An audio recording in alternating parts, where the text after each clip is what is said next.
Bonsoir mesdames, mesdemoiselles et messieurs et bienvenue à ce journal dont voici les principaux titres. Dans sa réunion hebdomadaire, le Conseil des ministres approuve un projet de décret portant approbation d'une convention d'établissement entre le gouvernement et la société Grand Domaine de Mauritanie qui vise à la réalisation d'un projet portant sur l'aménagement et l'exploitation de 452 hectares. Le ministre de la Santé affirme au cours d'une conférence de presse qu'aucun malade atteint du virus Ebola n'a été signalé sur l'ensemble du territoire national.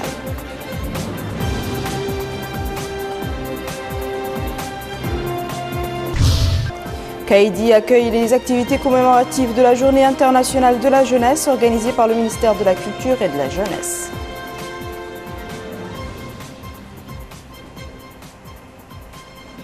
Merci mesdames et messieurs de vous joindre à nous. Le Conseil des ministres s'est réuni aujourd'hui sous la présidence de son Excellence M. Mohamed El Abdelaziz, président de la République. Le Conseil a examiné et adopté les projets de décret suivants. Projet de décret apportant approbation d'une convention d'établissement entre le gouvernement de la République islamique de Mauritanie et la société Grand Domaine de Mauritanie. La GDM envisage la réalisation d'un projet portant sur l'aménagement et l'exploitation de 452 hectares de culture de bananes pour un coût global de 5 350 570 000 ouguiyas. Projet de décret portant l'approbation des statuts de la Société mauritanienne des hydrocarbures et du patrimoine minier, SMHPM, Société nationale. Ce nouveau statut étendra la mission de cette société à toutes les activités pétrolières et gazières. Projet de décret portant renouvellement du permis de recherche numéro 325 pour les substances du groupe 1, fer et substances connexées dans la zone d'Aouewa, wilaya de l'Inchiri, au profit de la société Sphère Lebdenia. Projet de décret portant nomination du président et des membres du conseil d'administration de la Société des abattoirs de Nouakchott. Le Conseil des ministres a noté avec une très grande satisfaction le bon déroulement de la cérémonie officielle de serment du président de la République, élu pour un deuxième mandat de 5 ans. À cette occasion, le Conseil exprime ses vifs remerciements au peuple mauritanien, venu nombreux assister avec enthousiasme à cette cérémonie. Le Conseil des ministres remercie également les présidents, les chefs de gouvernement et les chefs de délégation des pays frères et amis venus rehausser par leur présence cette prestation de serment qui constitue une étape importante dans la marche du peuple mauritanien pour le développement et la démocratie. Le ministre des Affaires étrangères et de la coopération a présenté une communication relative à la situation internationale. Le ministre de l'Intérieur et de la décentralisation a présenté une communication relative à la situation intérieure. Enfin, le Conseil a pris la mesure individuelle suivante. Ministère de l'Éducation nationale, cabinet du ministre, il est mis fin aux fonctions du chargé de mission Daoul Didiye Ould Dahan. Les résultats du Conseil des ministres ont été commentés cet après-midi à Nouakchott par des membres du gouvernement lors d'une rencontre avec la presse. Il s'agit de Maître Sidi Mohamed El Maham, ministre de la Communication et de Relations avec le Parlement, M. Ahmed El Hadami El Jelvoun, ministre de la Santé, et M. Brahim El Mbarak El Mokhtar. Intervenant en premier lieu, le ministre de la Communication et des Relations avec le Parlement a précisé que le gouvernement a adopté un certain nombre de projets de décret, dont un projet de décret portant approbation d'une convention d'établissement entre le gouvernement de la République islamique de Mauritanie et la société Grand Domaine de Mauritanie GDM, et second relatif à l'approbation des statuts de la Société mauritanienne des hydrocarbures et du patrimoine minier, SMHPM, Société nationale.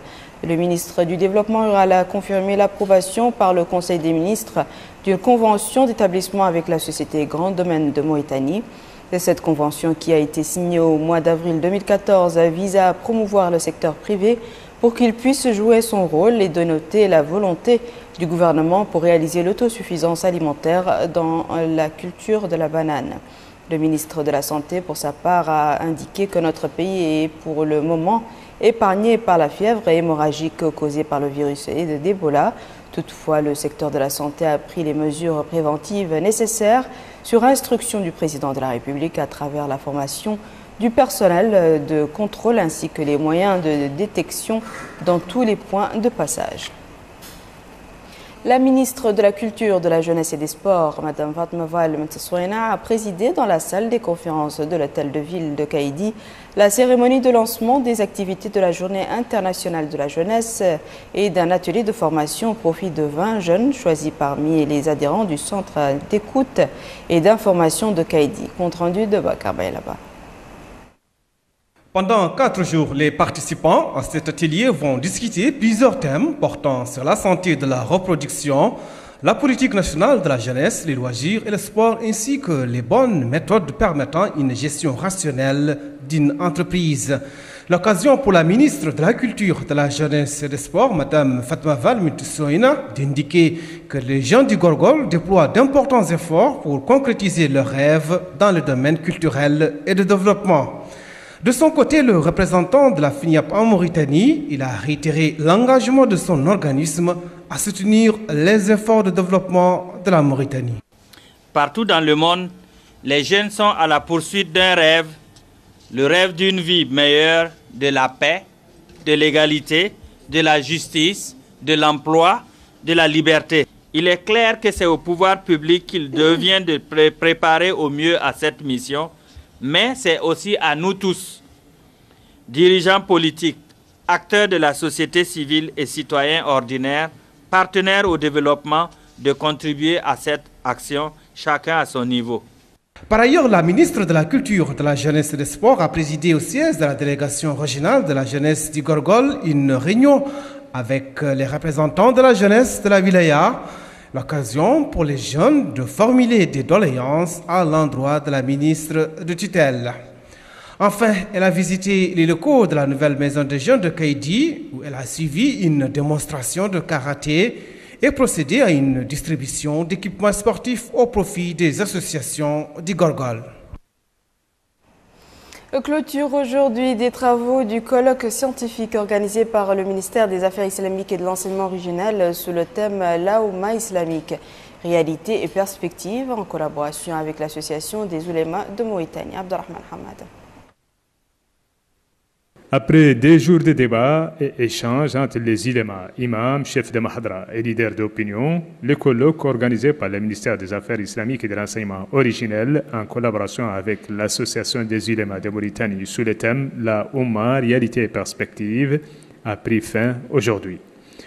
Au cours des exposés présentés, les différents conférenciers ont abordé la situation de précarité que vivent la Oumma malgré les énormes potentialités qu'elle regorge, faisant un diagnostic détaillé de la situation, les solutions envisagées ou encore la particularité mauritanienne d'une vision islamique. Dans un mot prononcé pour l'occasion, le secrétaire général du ministère des Affaires islamiques et de l'enseignement originel, M. Mohamed Mahmoud El-Sidebad, a réitéré l'engagement de son département de prendre en considération les recommandations issues de ces colloques, appelant les participants à contribuer au programme de département visant à construire une société mauritanienne dotant de l'unité, de la paix, de la prospérité et de la stabilité. Pour l'Éridi Hamdeoulita, président de l'Association des ulémas de Mauritanie, l'organisation de cette rencontre intervient juste après la victoire du président de la République et son élection pour un second mandat, et cela reflète la continuité des actions et des réalisations islamiques au service d'une société musulmane intègre et conservatrice. Le colloque fait partie d'une série de rencontres organisées par le ministère pour soulever les questions contemporaines posées à la Oumma islamique en vue d'y chercher les solutions idoines. Les travaux de la session régionale sur la lutte contre le trafic international illicite des espèces de faune sauvage et l'application de la Convention sur le commerce international de ces espèces ont été clôturés ce mercredi à Nouakchott. L'atelier organisé en collaboration avec le Fonds mondial pour la protection des animaux par le ministère de l'Environnement et du Développement durable a été riche et a terminé ses travaux sur un ensemble de recommandations relatives au braconnage. Les moyens pour la mise en œuvre des recommandations ont été largement discutés au cours des 5 jours qu'a duré cet atelier. Le secrétaire général du ministère a déclaré que le comportement de certains êtres humains dans les forêts et savanes risque, s'ils ne sont pas arrêtés, de provoquer la disparition de certaines espèces. Les gardes de la douane et tous les intervenants dans ce domaine ont discuté des différentes propositions qui ont été soumises. Selon ce cadre du ministère de l'Environnement, l'atelier a atteint son objectif et il fit l'occasion pour les participants d'approfondir leurs connaissances dans ce domaine. L'atelier était animé par des experts de renommée mondiale. Certains quartiers de Nouakchott ont connu des coupures d'électricité ces derniers jours. La Somelec explique ces coupures par des travaux et aménagements entrepris par des sociétés sur certains axes de la capitale. À l'Uqarigue, les engins de l'ENER travaillent pour la construction d'une avenue qui permettra la fluidité de la circulation dans ce quartier. Mais cela n'est pas sans conséquences négatives, dont on peut citer la coupure d'un câble de haute tension de la Somelec qui alimente les Muqata'a de Sebra, Elmina et Tefraghzine. Le responsable de la communication de la Somelec est revenu sur les causes de la coupure d'électricité dans ces quartiers. Il a expliqué qu'il s'agit là d'un câble qui alimentait certains quartiers de la ville et que la Somelec est en place pour le réparer. Il a souligné que de tels incidents arrivent souvent malgré la coordination entre la Somelec et l'ENER. L'ENER s'est excusé pour cet incident et a donné instruction à ses employés de porter à l'avenir plus attention afin d'éviter de tels incidents. Selon ce cadre de l'établissement, les câbles doivent répondre à des critères, à savoir être ensevelis à plus d'1 mètre de profondeur et protégés par des grillages avertisseurs.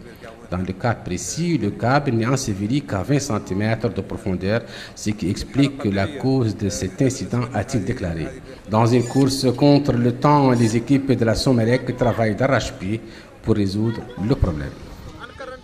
Le syndicat indépendant des professeurs du secondaire a organisé une journée de réflexion sur le thème « Réalité et perspective de l'opération éducative et le rôle de l'enseignant ». Cette journée a pour objectif de sensibiliser l'opinion publique nationale sur les réalités de notre système éducatif et les moyens de l'améliorer. Réalité, horizon et le rôle du professeur, tel est l'intitulé de cette journée de réflexion organisée par le syndicat indépendant des professeurs de l'enseignement secondaire, avec pour objectif de reformer le système éducatif et d'améliorer l'action syndicale dans le domaine de l'enseignement. Ouvrant les travaux de cette rencontre, le conseiller chargé de la communication au niveau du ministère de l'Éducation nationale a indiqué que le ministère accompagne cette activité dans une optique de déclencher un partenariat fructueux entre tous les intervenants dans le système éducatif. Bien entendu, a ajouté le conseiller au niveau du ministère de l'Éducation nationale que la réalité et les perspectives de l'opération éducative sont la responsabilité du professeur. Le conseiller a en outre déclaré que cette journée de réflexion va sans nul doute promouvoir l'opération éducative et renforcer le développement du système éducatif dans notre pays. De son côté, le secrétaire général du CIPES a mis l'accent sur l'importance d'amorcer des réformes du système éducatif, gage du développement harmonieux et durable de toute nation. Le porte-parole des participants, M. Abdullahi Salem, a quant à lui loué l'organisation de cette rencontre, faisant remarquer qu'elle s'inscrit dans le cadre de la sensibilisation sur la situation générale de l'éducation dans notre pays. Les participants à la rencontre ont suivi au cours de cette journée des réflexions et des exposés portant dans leur ensemble sur la réalité et perspective de l'opération éducative ainsi que le rôle du professeur dans le succès de cette opération. Hors de nos frontières, l'actualité reste marquée en Irak par un attentat à la voiture piégée qui a fait aujourd'hui au moins 18 morts et 45 blessés dans le quartier chic de Bagdad. 2 personnes ont par ailleurs été tuées et 7 autres blessées par une bombe dans le quartier de Karada, selon des témoins. Les positions des 2 camps qui s'affrontent depuis décembre au Soudan du Sud laissent peu d'espoir quant à un accord de paix rapide. C'est ce qu'a estimé aujourd'hui à Juba l'ambassadeur britannique à l'ONU, Mark Lyall Grant. Nous avons eu des entretiens avec le président sud-soudanais Salva Kiir et son ancien vice-président Riek Machar, mais nous n'avons rien entendu de leur part qui nous fasse espérer un accord rapide dans les pourparlers à Addis Abeba. a déclaré le président en exercice du Conseil de sécurité de l'ONU. L'Ukraine a prévenu aujourd'hui qu'elle refuserait l'entrée sur son sol d'un convoi de près de 300 camions d'aide humanitaire russe qui approchait de sa frontière et dont l'Occident soupçonne qu'il puisse servir de couverture à une éventuelle intervention russe en Ukraine. Aucun convoi humanitaire de Poutine ne passera par la région de Kharkiv, dans le nord-est du pays contrôlé par le gouvernement de Kiev et évoqué par Moscou comme le point d'entrée sur le territoire ukrainien, a déclaré le ministre de l'Intérieur. À présent, mesdames et messieurs, le rappel des titres. Dans sa réunion hebdomadaire, le Conseil des ministres approuve un projet de décret portant approbation d'une convention d'établissement entre le gouvernement et la société Grand Domaine de Mauritanie qui vise la réalisation d'un projet portant sur l'aménagement et l'exploitation de 452 hectares. Le ministre de la Santé affirme au cours d'une conférence de presse qu'aucun malade atteint du virus Ebola n'a été signalé sur l'ensemble du territoire national.